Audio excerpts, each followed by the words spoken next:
All right.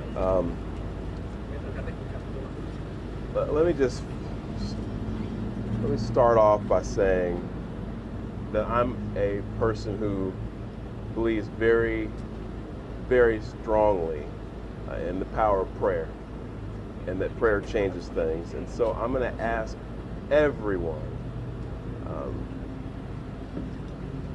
please join me in praying for the families of the folks who lost their lives today. Pray for the speedy recovery for those who are hurt and were injured in what happened today. But maybe even more to the point, we're a country and a city that needs prayer.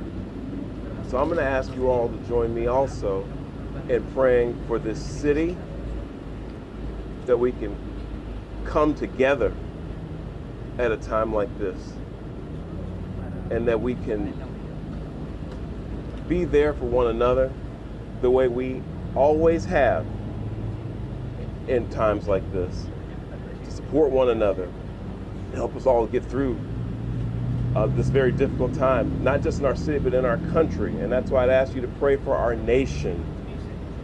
There's a lot going on right now in our country. A lot of it's confusing. It's a scary time. I've got children. I've got 3 young children, and I'm here to tell you that it is challenging to explain to them what's going on in our country right now. But I said before, and I'll say it again, I believe in the power of prayer to change things, and it can change the hearts of people.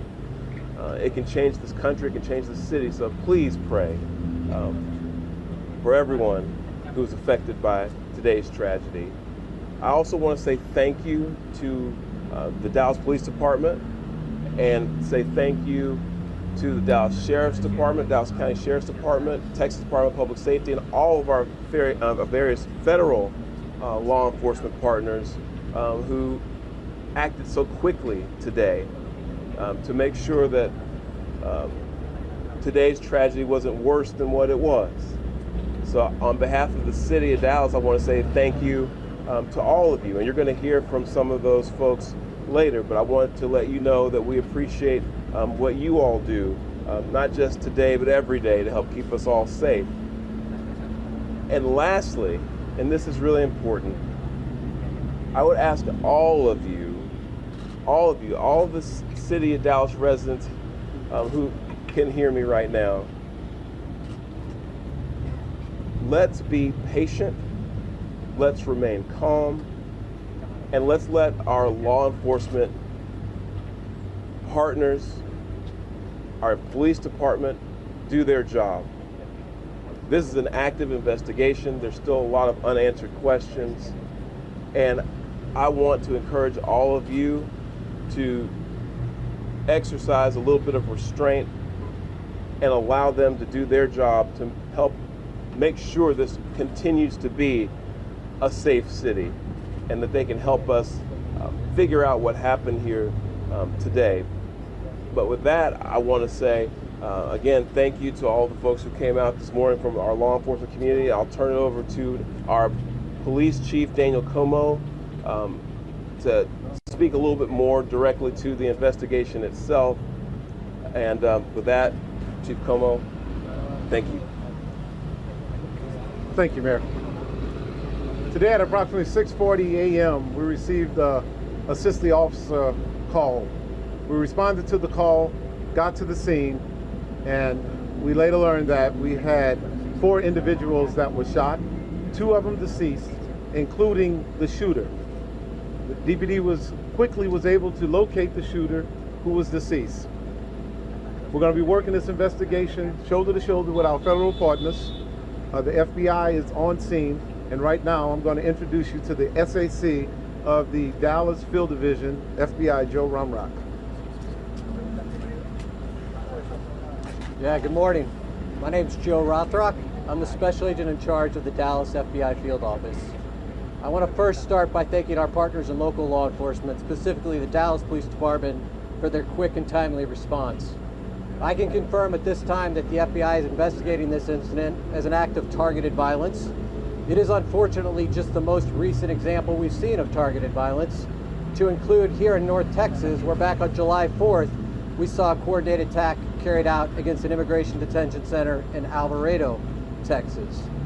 What I can also share with you is that early evidence that we've seen from rounds that were found near the suspected shooter contain messages that are anti-ICE in nature.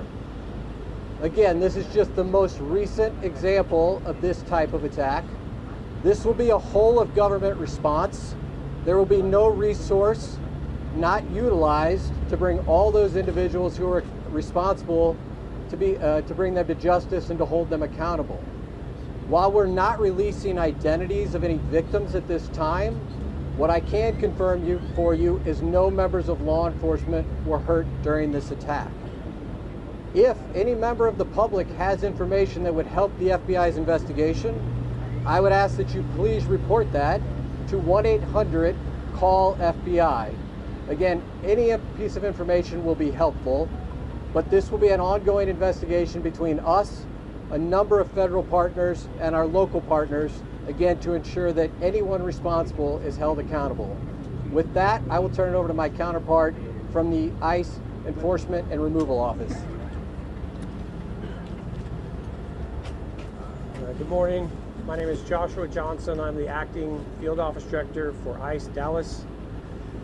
I'll be brief with my comments, but I do want to start off by saying thank you to the Dallas Police Department, Dallas FBI, HSI, CBP, ATF, and virtually every law enforcement officer in North Texas for your support.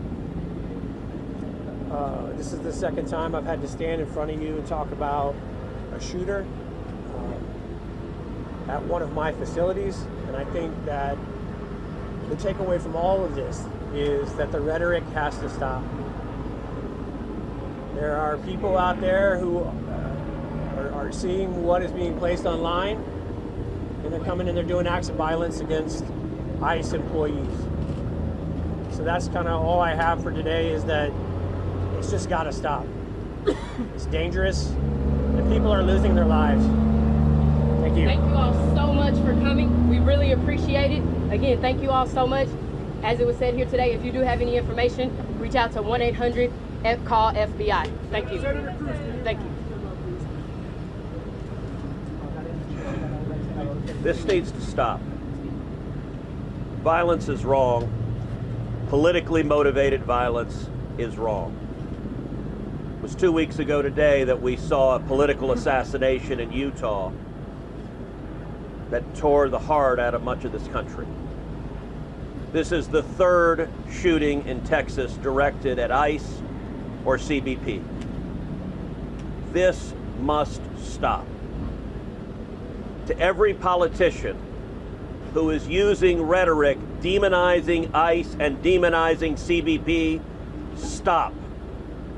To every politician demanding that ICE agents be doxxed and calling for people to go after their families, stop. This has very real consequences. Look, in America, we disagree, that's fine, that's the democratic process, but your political opponents are not Nazis. We need to learn to work together without demonizing each other, without attacking each other, and I want to say thank you. I want to say thank you to the brave men and women of law enforcement. I want to say thank you to the brave men and women of ICE and CBP and everyone who puts their lives on the line to keep us safe.